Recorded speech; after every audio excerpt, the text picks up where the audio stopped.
The World Heavyweight Championship scene is the most confusing of them all right now that we are certainly not getting that dream match that we've all been anticipating.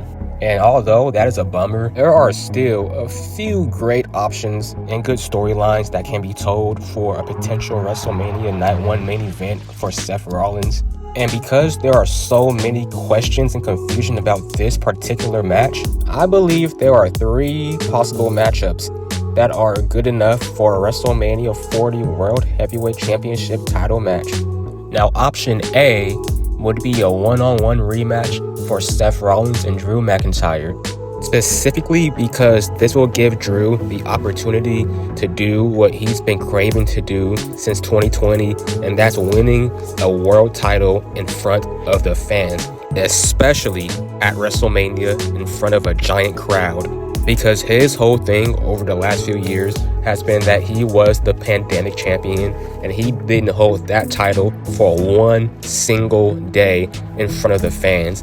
And Drew McIntyre has one of, if not the most interesting character on WWE TV right now with his heel work. The way that he attacks CM Punk verbally and through Twitter, and even all of the points that he's made over the past few months have made a lot of sense. Even being a heel, he just makes a lot of sense. Like, you just can't but feel for Drew McIntyre, not only the character, but the real person. Because even though this is being used as a storyline, this stuff that he's saying has to be true to the real person. Because, like, how could it not when you had that moment right in front of you and it was all taken away by something that you couldn't control? So this is why I think that Seth versus Drew, despite the fact that we've seen Drew lose to Seth a couple of times over the past few months, I still say that they can put on a good WrestleMania quality match. But the only way I want to see this is if Drew wins and leaves WrestleMania as champion, because having Seth win again, then yeah, there's no point. Because then it's a been there, done that, we've seen it situation, so yeah. Option number 2 would still involve Drew McIntyre, but we will add Sami Zayn into this match and make it a triple threat. Currently, Sami Zayn is having a little losing streak, and his story right now seems to be finding his way to WrestleMania by any means possible. And as of right now, I don't really see how they can add him into this match. Maybe do something similar to what Daniel Bryan did at WrestleMania 37, but adding Sami Zayn to this match would keep the tradition alive of like every 10 WrestleManias having a triple threat main event for a world title. So for that reason alone, I would be for this. I still prefer the one-on-one match against Drew. And my final out-of-the-box prediction for Seth Rollins' WrestleMania one-on-one opponent would be Dwayne "Rocky" Johnson himself. Because after that press conference, I think they're going to do a tag team match sometime down the line. But a one-on-one match for the World Heavyweight Championship with The Rock abusing his board powers to insert himself into that position would be quite the story. I know the Elimination Chamber match is for the number 1 contender for WrestleMania, but what if The Rock inserts himself in the chamber at the last second and inserts himself into the main event of WrestleMania Night 1 against Seth Rollins, and he beats Seth Rollins, and then on Night 2, Cody beats Roman Reigns. So now The Rock has a world title and Roman doesn't, and that's one way to make that storyline a little bit more intriguing as well. That's a very far-fetched prediction, but that would be pretty entertaining as well. That's probably the most entertaining scenario. It's very unlikely, but I just don't know who The Rock faces at WrestleMania at this point. And if it's a one-on-one match, the seeds have already been planted for a match against Seth Rollins. So I'd say that this isn't a bad option as well.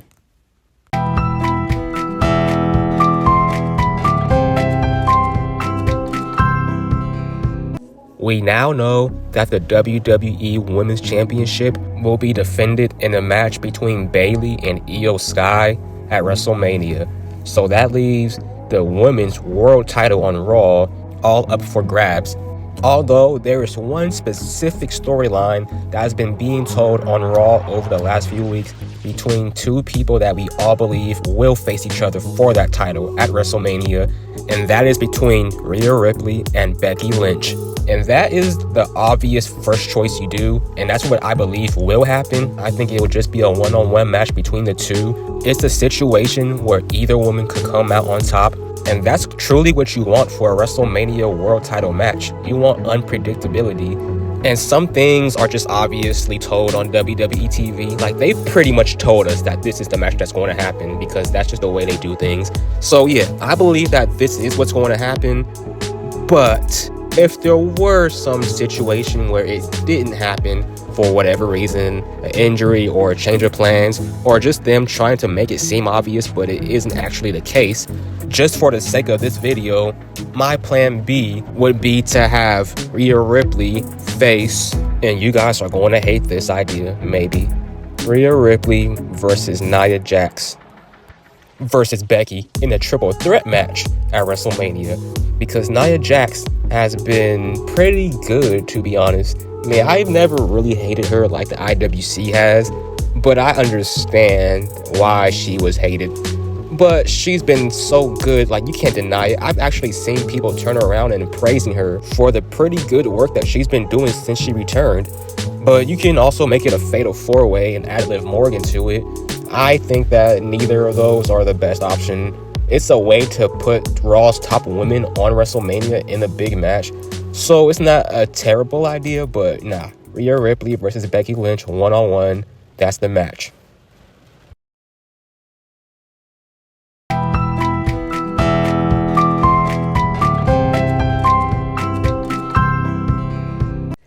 Going back to at least last November, it was pretty much slated that Bianca Belair will be going one-on-one with Charlotte Flair at WrestleMania 40.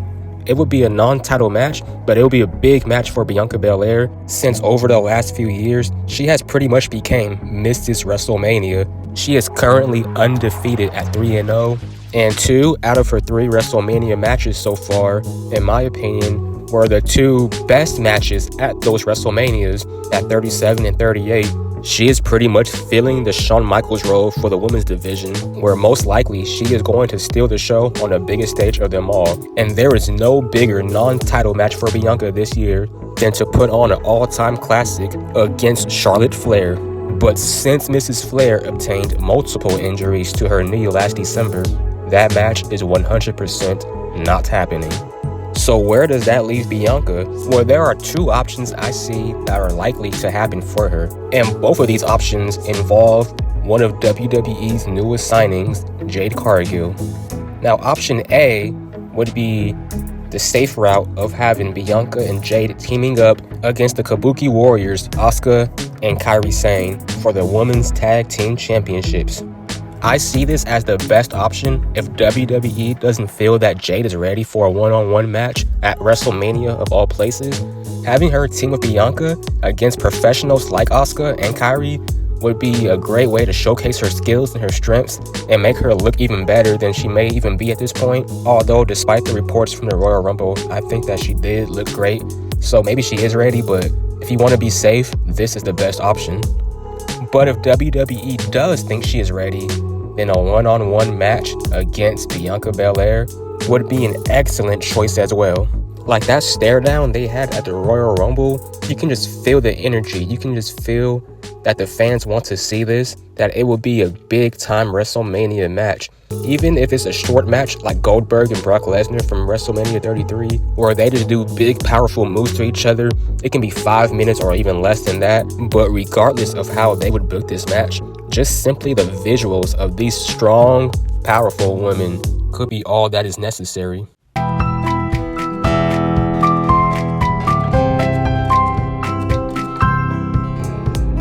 The United States Championship. I'm going to make this one quick because I really have no clue who Logan Paul is going to fight. I can only think of 2 or 3 people on SmackDown. Number 1 being the name that's been thrown out there a lot, and that's LA Knight. That's my most likely pick. He deserves a big WrestleMania victory, and it would be his first championship on the main roster. So yeah, he's my first pick. And also for LA Knight, if he's not fighting for that US title, then I could see him and AJ Styles going one-on-one. But besides LA Knight, I could realistically see Logan Paul taking on Montez Ford or Bobby Lashley. Also, I can just throw in Kevin Owens into the mix since I don't really have a clue what he would be doing at WrestleMania either. But since there's so many names on a SmackDown mid-card level, I can also see them doing some type of multi-man match, hopefully a ladder match. That would be my favorite scenario if they were to bring ladder matches back to WrestleMania, because those made WrestleMania feel so much more special. So that's all of the possible things I could think of for Logan Paul at WrestleMania.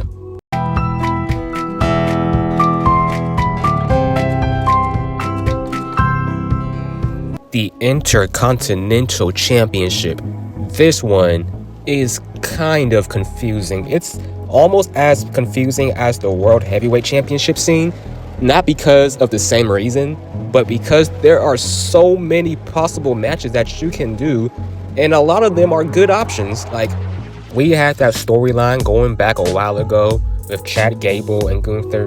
At that time, I actually believe that Gable would be the one that ends up beating Gunther, and I thought that it may have ended up not happening until WrestleMania, where Gable would try to get that title over and over again and fail, and build himself up to be a top contender for that belt at WrestleMania. But the problem now with that is that ever since they had their last encounter, Gable has kind of fell back into where he was before that storyline, and that's just to Raw's comedy act. So with WrestleMania so close and Gable still being in that situation, I probably would say that this match is out the books. It's still possible. I mean, it's WWE. They can make Gable look like a good enough threat in a few weeks. But yeah, it's not that likely. What's more likely is Sami Zayn, because this is a man that came out of WrestleMania 39, out of the hottest feud of 2023, in the main event of night one. And as of right now, there doesn't seem to be any certainty that he will even have a WrestleMania-worthy match at WrestleMania, because he's not involved in anything that's interesting. He has his Drew McIntyre feud, but he already lost to Drew on Raw pretty clean. So, like, to do that at WrestleMania, it just seems like it's a waste, because, yeah, we've already seen him lose to Drew. And on the flip side, Sami Zayn versus Gunther for the Intercontinental Championship, that sounds pretty good to my ears. I don't know how it sounds to anybody else, but I'm for it. Sami Zayn deserves a WrestleMania match of that magnitude. Now, he doesn't necessarily have to win, but if he did win, he wouldn't be the worst option to be the person that ends Gunther's long title reign. So I say that Sami Zayn is a valid option. And very similarly, if not pretty much on the exact same boat, is Mr. Jey Uso. He was involved in that same storyline that I mentioned from last year, in the same main event match against Sami Zayn at WrestleMania last year. And yeah, Jey versus Jimmy might be the match for Jey at WrestleMania, and I'm for that. But if they don't want to do that yet, if they want to hold off for that match sometime down in the future, then have Jey versus Gunther for the title. And just like Sami, Jey is a valid option to dethrone Gunther for that title, because he's main event Jey Uso. What is the title main event if main event Jey can't get a big win? So Jey is valid. And now here's a name that we haven't heard from in a long time, and this is a man who has a story of his own that he wants to finish, and that is Sheamus. Sheamus versus Gunther is a storyline that we all loved back in 2022. They put on what may have been the match of the year, a Sheamus versus Gunther match at WrestleMania, even though we had that match last year, which also may have been the match of the year for 2023. Sheamus versus Gunther is a storyline that I feel has not had its finale yet, and it probably won't ever until Sheamus wins that title from Gunther. So Sheamus is another valid choice. We already know that story. Sheamus wants to be that Grand Slam champion, and if they want him to do that, there's no bigger moment and there's no bigger match than this at WrestleMania 40. And those are the three most likely cases I see for the IC title. But yeah, like I said, this is a very confusing one, because even outside of these options that I said, there are probably some that I'm not even thinking about. So yeah, I don't know. I mean, I heard people say even Ludwig Kaiser can fight Gunther for that title. I'm not for that yet. That can happen way down the line, but I don't think that's the thing you want to do at WrestleMania yet.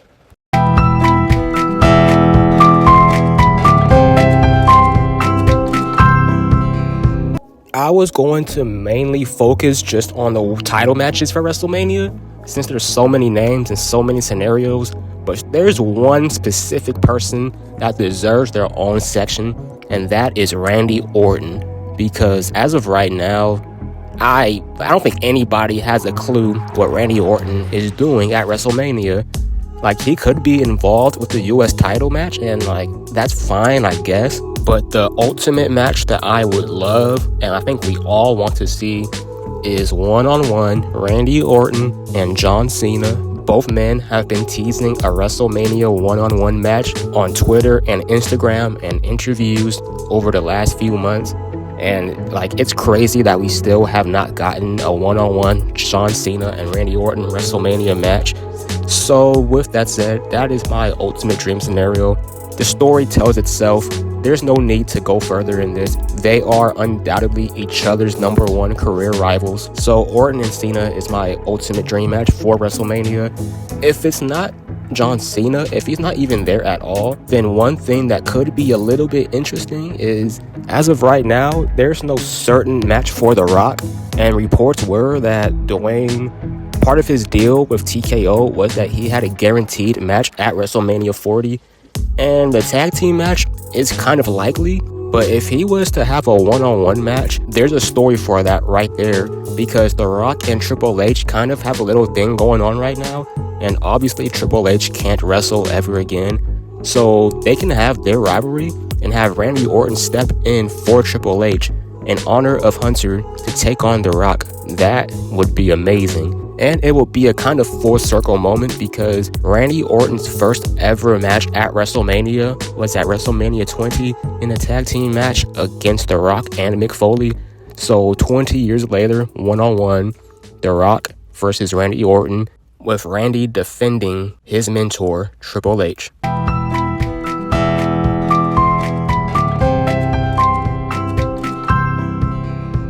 Now, a couple of matches that already kind of seem like they're on their way to happening, starting with main event Jey Uso versus his brother Jimmy. The storyline, even though it hasn't really started yet as of this recording, that just seems like it's the match that's going to happen. They are on separate brands, so that story is a little bit tricky, but they can make up any rules they want, so that's the match I see for Jey. And for the WWE Undisputed Tag Team Championships, I could see R-Truth and The Miz taking on the Judgment Day. I'm not the biggest fan of this match, but it seems like the route that they're going, and there's no need to fantasy book something that seems like it's going to happen already, so that's the match I see for those titles. Okay, those are my predictions for some of the matches that will take place at WrestleMania 40. There are a lot of people that I left out because WrestleMania is 2 nights and there are just so many possible scenarios that it'll take forever to think about every single person that's going to be involved. But for everybody else, let me know what you guys think is going to happen at WrestleMania. Leave your comments and thoughts about my predictions and share your predictions in the comment section below. Please like, share, subscribe, and you guys stay smooth.